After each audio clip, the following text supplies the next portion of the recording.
Hello అండి. ఈరోజు మనము బొబ్బెరపప్పుతో గారెలు ఎలాగో చూసేద్దాం రండి. ముందుగా బొబ్బెరపప్పును నానబెట్టుకోవాలండి. ఒక 4 అవర్స్ నానిన తర్వాత మనము బొబ్బెరపప్పును కడిగేసి బుట్టకేయాలండి. కొద్దిసేపు నీళ్ళు అనేటువంటివి వడవాలండి. నీళ్ళు మొత్తము వడిచిన తర్వాతకే మనము మిక్సీ పట్టాలండి.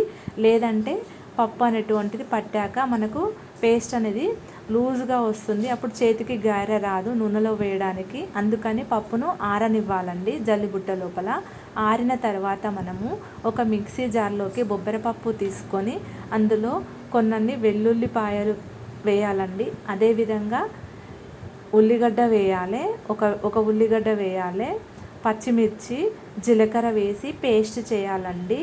మొత్తము బొబ్బెరపప్పును మిక్సీ పట్టకుండా ఒక గుప్పెడంత బొబ్బెరపప్పును అలాగే వేసేయడం వల్ల పప్పు చెక్కలు అనేటువంటివి మనకు గారె మీద కనబడతాయండి. తినేటప్పుడు పంటికి కూడా తడతాయండి.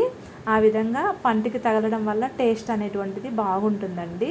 మిక్సీ పట్టుకున్న తర్వాత మనము ఒక బేషన్లో వేసుకొని పిండి అంతటిని తగినంత కారము, ఉప్పు, ఉల్లిగడ్డలు చాలా కట్ చేసుకోవాలండి. మంచిగా వాటిని పిసికి ఉల్లిగడ్డలను పాయలు పాయలుగా వచ్చేటట్టుగా పిసికి వేయాలండి.